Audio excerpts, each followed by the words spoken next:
mobile phone, dial pound 250 and say Colin Coward. You'll save $400 a year. So the media missed on this one, not a surprise. It's remarkable to me. If you just watch sports, if you watch the games, we know what people are. Stop trying to convince me of something that's not true.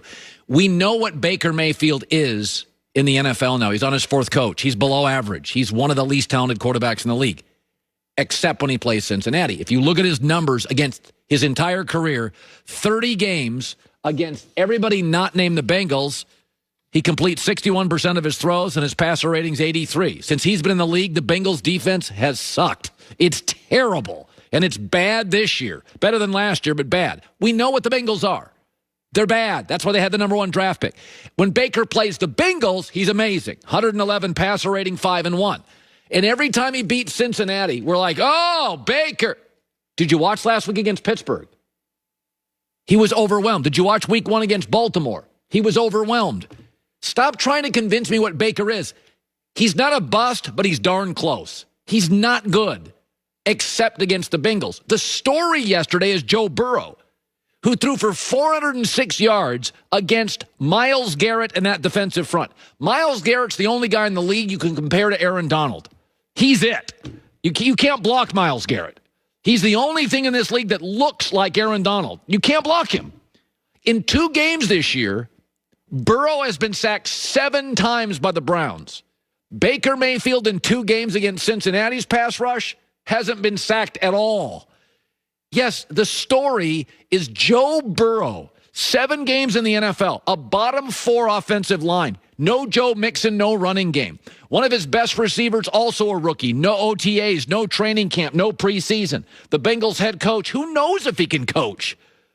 Joe Burrow got into a gunfight and was sufficiently unarmed and almost pulled it off. You got to stop trying to convince me Baker's anything more than below average. That's what he is, except against Cincinnati. And in the time Baker's been in the league, Cincinnati's defense has been historically atrocious. So I'm not going to count the Bengal win and go, whoa. I'm going to go back 7 days to the Pittsburgh game and go, whoa. Or go back a month and a half to the Baltimore game with Baker and go, ugh. You are defined in this league not by wins. Who do you beat? Ben Roethlisberger's got a bunch of wins. He doesn't have enough over Brady. He doesn't have enough in February. That's where Brady's got wins. That's why Brady's the GOAT, because he wins in January and February. A lot of guys win in November and October. A lot of guys. Andy Reid won for years in September, October. He got Patrick Mahomes. Now he wins in February. And that defines you in this league. It's not about beating Cincinnati. So, and Burrow, you know, he went to the Tom Brady school of quarterbacking. After the loss, here's what he had to say. You know, that's what I expect of myself. It's, you know, it's exciting, but, you know, I expect myself to do that every week. Ball in my hand at the end of the game, I'm comfortable and confident that I'm going to go down and make the play to win. Unfortunately, Baker was playing out of his mind and led that 2-minute drive after us. Yeah. Yes, Baker is great against Cincinnati. He has been. For the record, virtually every quarterback looks great against Cincinnati. That is not news. It's not breaking. The idea, I mean, just say this out loud. If you live in Ohio, just say this out loud. Humiliated by the Steelers a week ago, Baker Mayfield went on to win narrowly against the Bengals. Does that sound like I'm supposed to be blown away? Or say this out loud. Working with a bottom 3 offensive line, a coach we don't know that's any good, with no running game, facing the second best defensive lineman in the NFL, Joe Burrow threw for 400 yards. Oh, by the way, no training camp, no preseason, no OTAs. Everybody got the story wrong. The story is, good Lord, between Justin Herbert of the Chargers, Kyler Murray of Arizona, and Joe Burrow yesterday. I don't care if they won. All I know is I watched those games. That is the future of the league. That, like, if you're the Chargers, you're the Bengals, Arizona. Don't live in the moment. Don't live in the. Arizona's not winning the Super Bowl. Okay, Chargers aren't winning the Super Bowl. Bengals aren't making the playoffs. But you talk about talent. And I thought he'd be Tony Romo. He may end up being a lot better than Tony Romo, and Tony Romo will get Hall of Fame votes.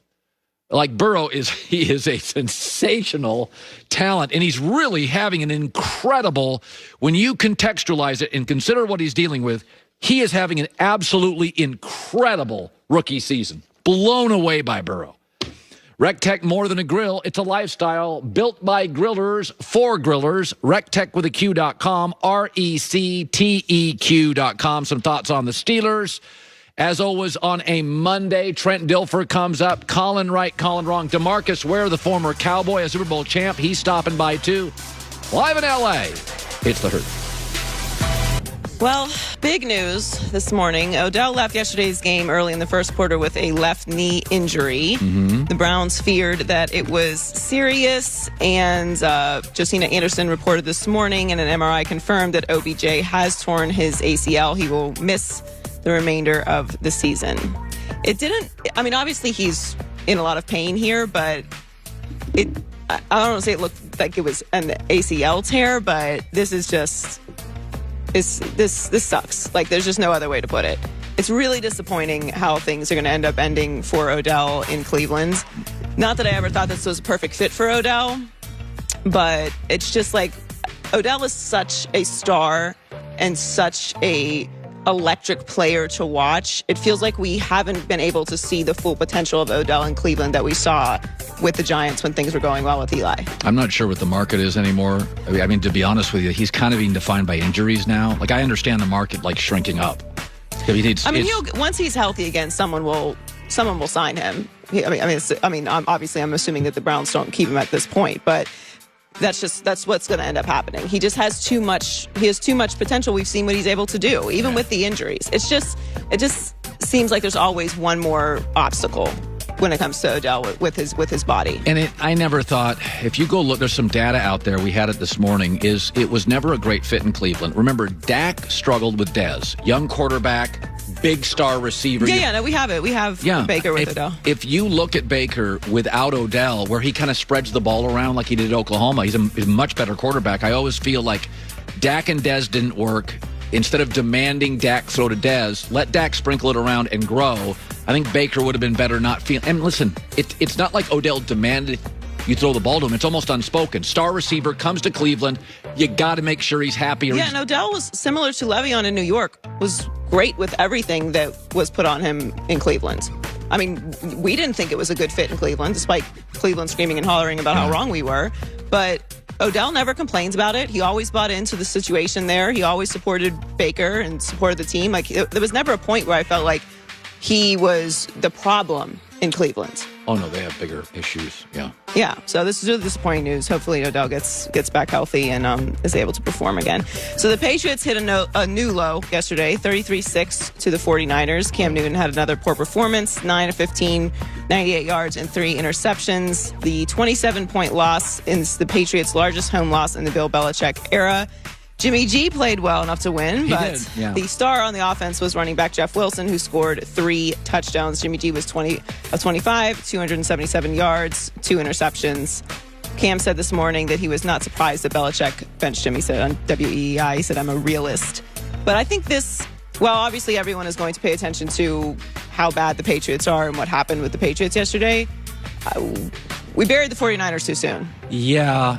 Because when Bosa got hurt. Yes, and that loss to the Dolphins was bad. Yeah. And Jimmy G didn't look great the week after. And you'll watch the Rams tonight. Rams are a bad call from being 5-1. They punched him in the forehead for 4 hours. This is a really good team with exceptional talent. They miss Bosa, and I don't think they're a Super Bowl team because I think Bosa's the icing. He takes you to another level. But they drafted a good defensive lineman. We buried him way too. And if you look at their schedule, Joy, I did today, this morning, they face 6 Seattle, Dallas defenses down the stretch. They're going to win a lot of games. Now, great coaching and great culture is also. Yeah, and their schedule actually, it looked before the season, you're like, ooh, Seattle and Dallas and the Saints, and you're like, oh, those are bad defense. Buffalo. So they've got a bunch of defenses coming up. They're going to be able to move the football, control the clock, and do that. Yeah, they're still a good team. I'm with you. I don't think that they're a Super Bowl team this year. But they're good. But they're still